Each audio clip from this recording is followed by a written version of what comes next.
I'm Tiana Ross from Youngstown, Ohio, and I live in Pittsburgh right now. We are a group dedicated to ending medical neglect at the Allegheny County Jail. We've been in effect since I think about January 2015. We were worried about torture. We were worried about people dying at any second.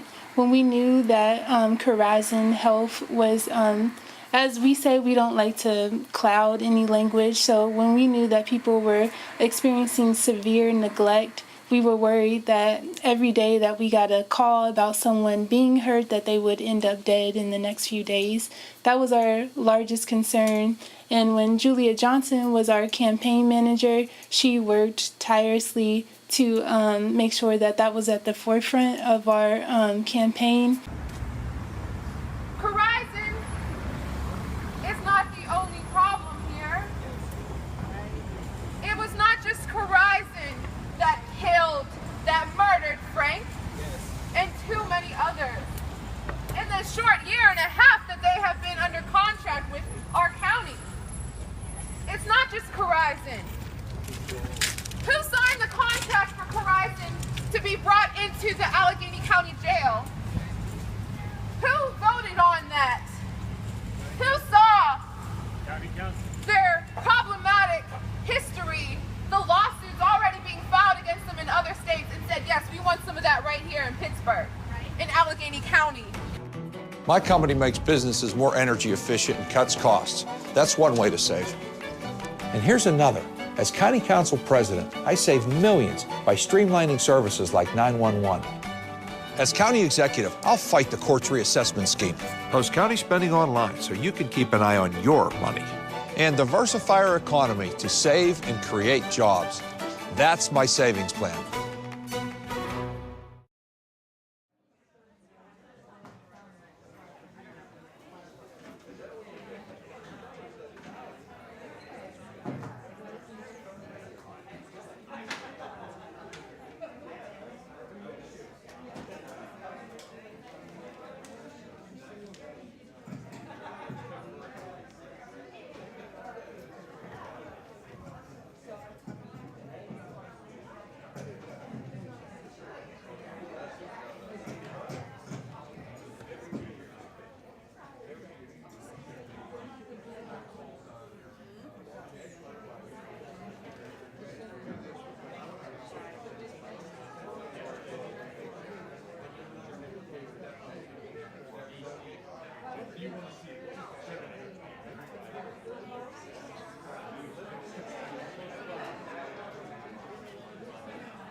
In any environment, delivering quality, cost-efficient health care is a challenge.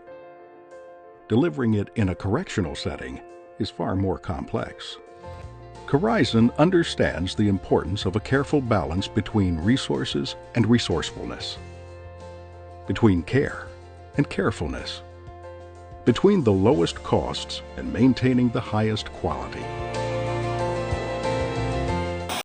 One huge story that we were so grateful that came out was Miss Tommy Lynn Harris and her son Frank Smart, and her being able to just get herself to talk about her story and come to our rallies and be a part of the group and give her input was huge, because her son died at the jail, murdered. My name is Tommy Harris. I'm Frank Smart's mother. And my son begged for his medication for over 6 hours. During the course of that night, Frank did have a seizure, but no one need die of the seizure. I don't know whether it's Horizon, ACJ, Mercy Hospital, but this is what hurts me. I love my son. And I have yet to hear from the ACJ, Horizon, or Mercy Hospital that my son was deceased. Now, I know that he may be insignificant because he's a prisoner, but he was still my child. My son goes in the building, there was no fire, no flood, and didn't come out. Y'all send him out to me, and I have to bury him in the unpersonal way that y'all have dealt with me. My name is Tommy Harris. I own my home. I've been there for 13 years. Nobody even came to knock on my door and say, your son is gone. If this is the way that you are treating people, remember, we all get a turn. Nobody is perfect. That's all I need to say. Thank you. I'm good. Thank Sure. you. Where are we at here today? We're at Boom Concept. What do we have going on? It's an event about prison and jail abolition and about our campaign against medical neglect at the jail.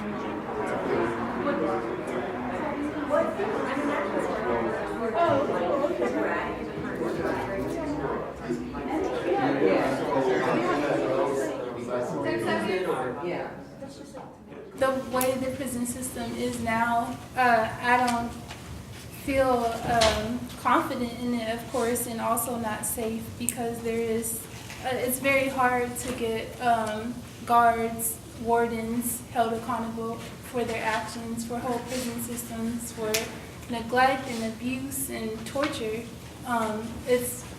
It's very difficult for those people to be tried in a way.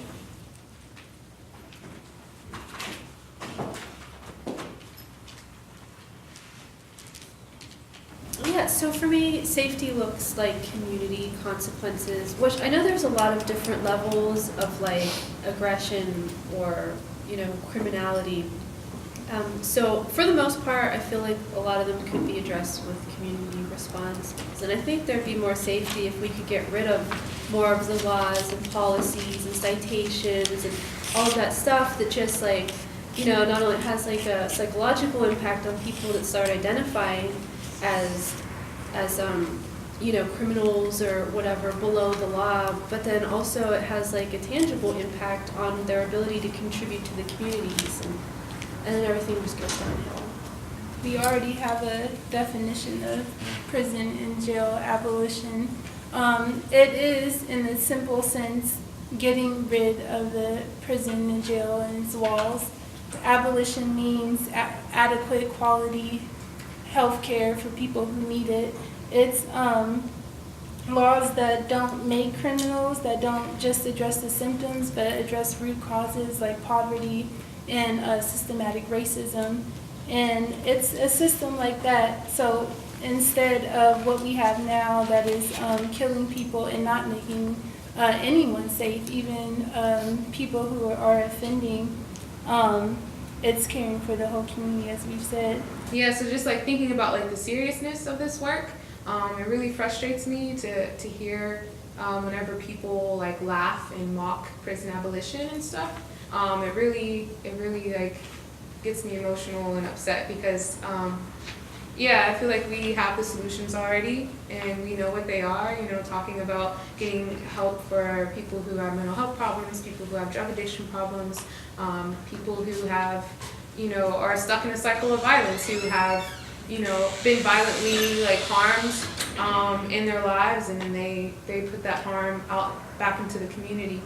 I feel like we already have the solution, so definitely talking about it like it's realistic, because it is.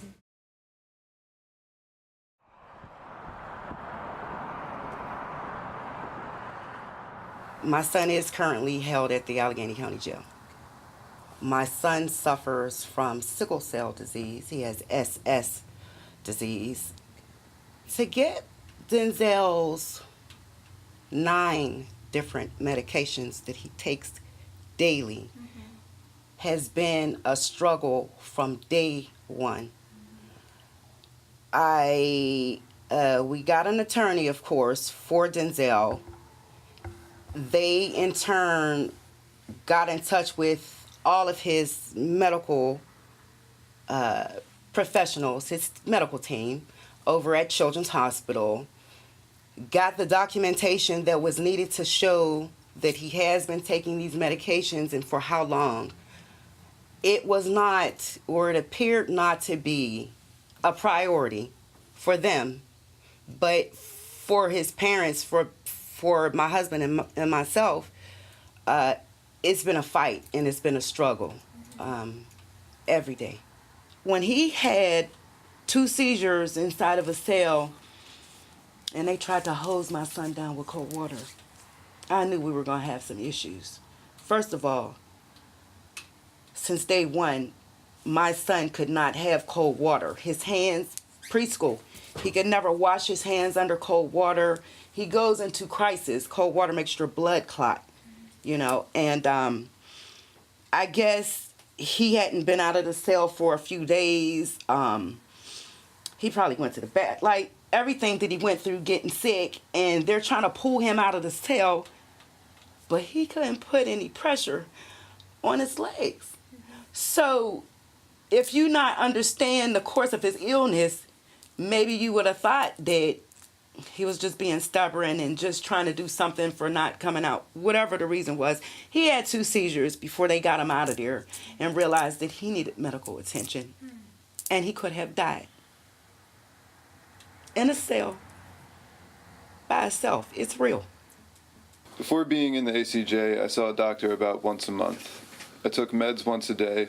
It took me 1.5 months to receive my first dose of medications while at ACJ. I did not get the care I needed.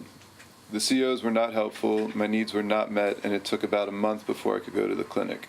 They need to get on top of getting meds right away.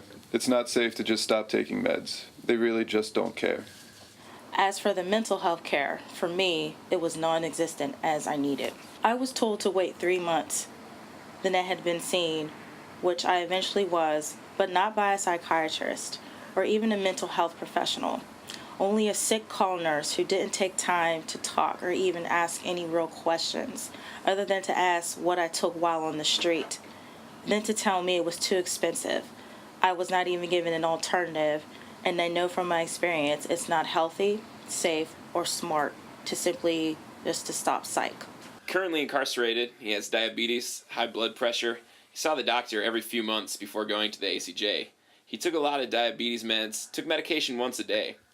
While at the ACJ, he was not able to take the same medications. He stopped receiving the proper medication, and it took him about a month to see a doctor. A family member called the ACJ Health Justice Project to report that he was peeing blood, vomiting up meds, and that he was being refused medical attention. His weight dropped from about 247 to just 200 pounds in just a few months. He asked many doctors for help, and he was not given the correct medications.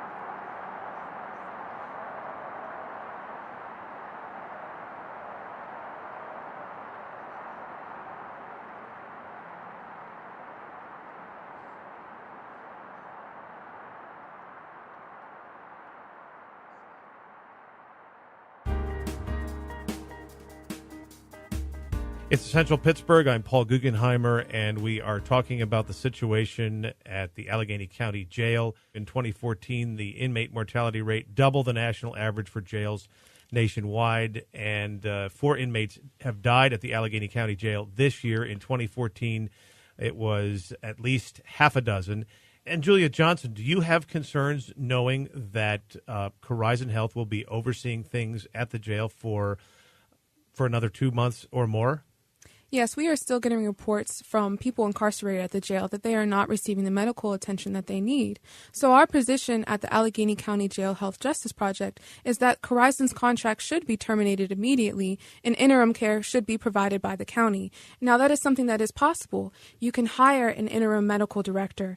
You can bring in more staff. You could supplement the care that is needed there because Horizon, all that they care about is saving money. So they're actually stopping people from getting the medical care that they need, such as if they have to go to an emergency room. Horizon tries to save money by preventing people from going to the emergency room, and this is causing deaths. Horizon took over at the Allegheny County Jail on September 1st, 2013. At what point did we become aware that there was a problem? So the first people who sounded the alarm were the nurses at the jail. In November, they began to unionize because they knew that they needed to bring this to the attention of everyone, and they needed to have a united front to fight Corizon because they came in blind. That's a direct quote from the nurses there, is that they had no idea what they were dealing with at the jail. And this, I also blame County Executive Rich Fitzgerald for bringing in a new healthcare provider without having them properly debriefed, making sure that they would be able to provide adequate healthcare. And that's why that statement from Corizon is so egregious. I mean, to say that you have improved healthcare when you have in fact compounded the issues that had already existed at the jail, because there were issues that went beyond Corizon and still remain, they have compounded the issues all for profit. I want to thank everyone who has opted to speak, spend some of your time here today on this important issue. With that said, we are, of course, all aware that medical care at the county jail has become a controversial topic. Pittsburgh is a particularly needy place when it comes to infant mortality. For every 1,000 African American babies in Pittsburgh, almost 14 of them will die before their first birthday. In the white population, it's about 4.5. Pittsburgh has one of the highest incidences of black infant mortality. And it's my contention that the numbers of women in jail are a driving part of this high infant mortality. In just local jails, county jails, there are more than 700,000 people in county jails. That's not federal or state penitentiary. And every year, 1,000 people die in county jails. And a third of them die in the first 7 days that they're incarcerated. There is absolutely deliberate disregard for human life in our county jail systems across this country. It's not just Allegheny County Jail, but it exists here. Having 3 nurses for 3,000 inmates is not normal. Having no medication for life-threatening illnesses is not normal. Not giving meds on time is not normal. And all these situations are dangerous and unethical. And if anyone had done due diligence, then, we wouldn't have the dead bodies. I mean, and now, there's more dead bodies, and that's why we're here asking that Corizon be removed immediately. I mean, they should not be here, and when you're looking for a replacement, don't think about saving money. We have to think about saving lives. What goes on in these institutions, it's more like a gang mentality. Everything that goes on the inside stays on the inside. And it's like they operate like they have no one to answer to. And that's from the medical department to the officers. You can have someone that's in a cell, literally in the cell, banging on the door for his cellie, who's passed out on the floor. And the guard will get over the intercom and tell him to get off the door. Obviously, I'm not banging on this door for no reason, right? As a health professional myself, it just fills me with disgust to hear about the lack of care happening right here, right in my backyard. As a taxpayer, it makes me furious that my money is being used to enrich a corporation that does not care about health. And as a member of this community, it makes me terrified because anyone can end up in jail. Any of my friends could end up in jail, whether they do anything or not, and the next thing I know, 10 hours later, they could be dead, just like Frank Smart. I'd like to share an excerpt from a letter we've received from a former prisoner at the Allegheny County Jail. He wrote on February 2nd, "I am diagnosed with depression and bipolar disorder. I sent 3 requests out to Corizon Healthcare in regards to receiving my medication, and 10 days later, I finally received my medication for my illness. The whole process of being pushed away by the Allegheny County Jail's health provider had me feeling unstable. Now that I have started getting my medication, my dosages are inconsistent, or I'm given pills that are different each time. And when I ask why, I'm told it does not matter to just take it and not complain." I can tell you about a time when my son was at Allegheny County Jail, and Corizon was there as the medical agency. He was playing a game of basketball, and apparently a much bigger guy than him stepped on his foot, which caused his foot to be fractured at the ankle and essentially disconnected. The bone structure was disconnected. And the Corizon personnel thought enough to take him to the emergency room at Mercy Hospital. While he was there, the medical experts there, the doctor, said that he needed emergency surgery. After being returned to ACJ and having been prescribed and instructed by the medical experts at Mercy Hospital, he did attempt to get some help. That was only rational, that was reasonable. I mean, his foot was hanging. He did not receive the surgery until I found out about what happened. And at that point, I instructed the jail officials and the people at Horizon that they needed to take my son to not the same hospital, but to another UPMC hospital to get the emergency surgery that was prescribed by the medical experts. At that time, he was transported to Presbyterian Hospital, UPMC Presbyterian, and the very next day, he was given the surgery that he needed 3 weeks prior. So it took 3 weeks from the initial It took break. 3 weeks. And when I found out about it and I started to complain and give my son a voice, then that's when action took place. But prior to that, it was we were going through many layers of bureaucracy for anything to happen. I got involved in the Justice Project because I feel very passionately about prison and jail abolition. I full-heartedly believe that it is like a continuation of slavery, and I wanted to get involved with a group that felt similarly to me and was doing something not only with the hopes of ending incarceration, but also working in the meantimes of doing prisoner support. So working in the now while looking towards the future. I first heard about the Health Justice Project while I was in law school, involved in a group that provided assistance to prisoners who were filing lawsuits against medical abuse, human rights abuses, other sorts of like constitutional violations while they're in prison. I saw the community involvement in the project and how people were really like mobilized around this issue and how they had actually gotten some change. Well, it seems like a lot of family members have been trying to get assistance for their loved ones to the point where they're screaming and shouting.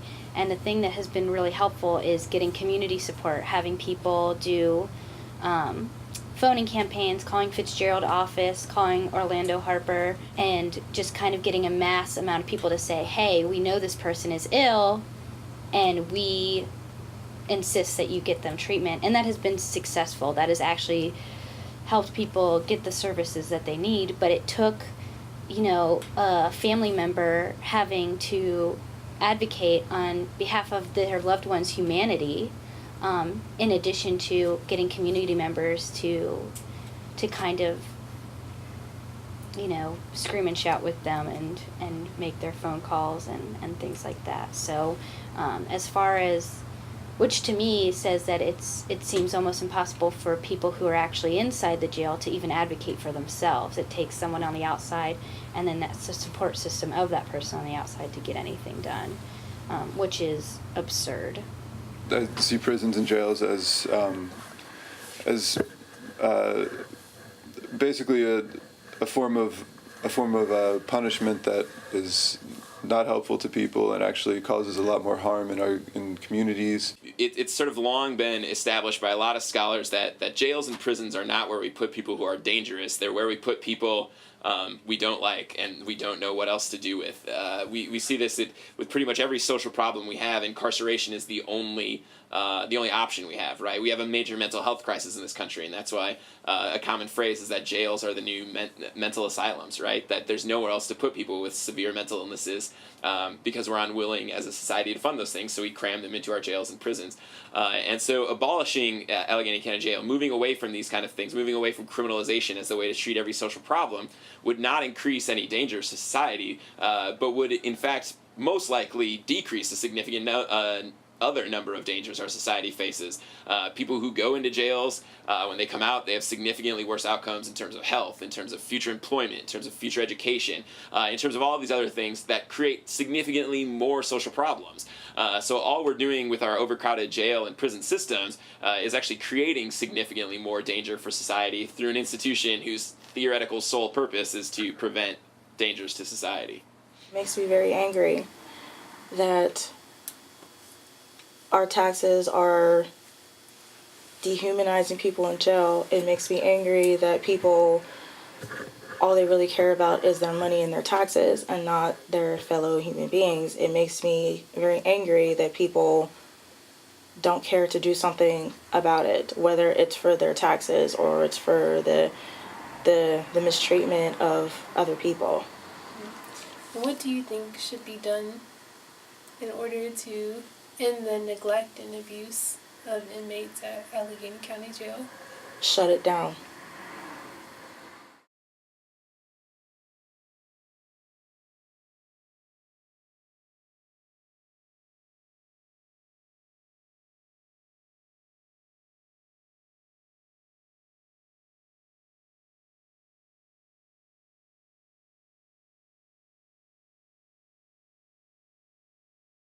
I have heard that they are better than when Corizon was handling healthcare, but things still need to be changed. And I know from who I've talked to, inmates and family members, that better means that instead of getting all the wrong medications, you only get a few medications that are wrong, instead of like all of your scripts and like requests for medical attention, maybe instead of a month, it'll come in a week. You know, still horrendous neglect. Everything interlocks, and so medical neglect is also physical harm from the COs. It's also just abuse from other authorities. It's also not getting into the right programs because of mental health illness. It's much deeper, and as we the project just looks and talks to people more and more, we realize that. And so we know that one win is just a step closer to the bigger picture and what like really needs to be done.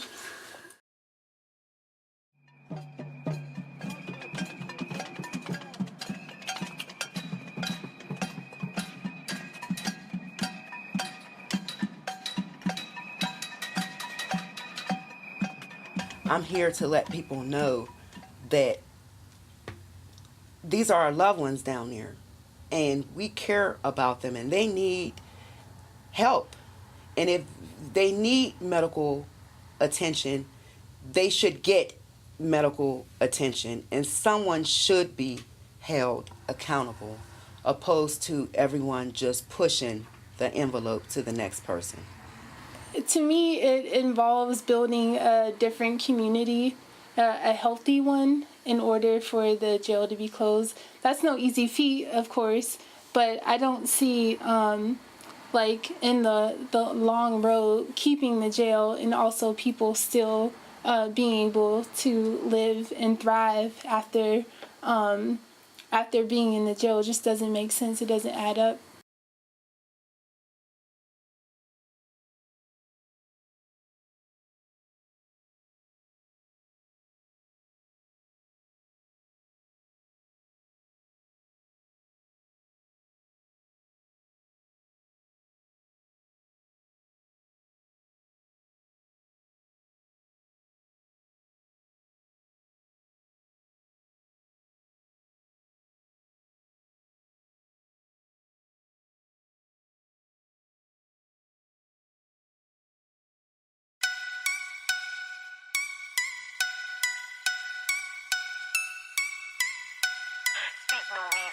Yeah, man.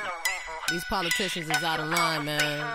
You know that's right. Yeah, man. They doing all types of politics, trying to hoodwink the people. You feel me? Fuck a politician. Man, fuck a politician. You know what I mean? That's what we've been saying since day one.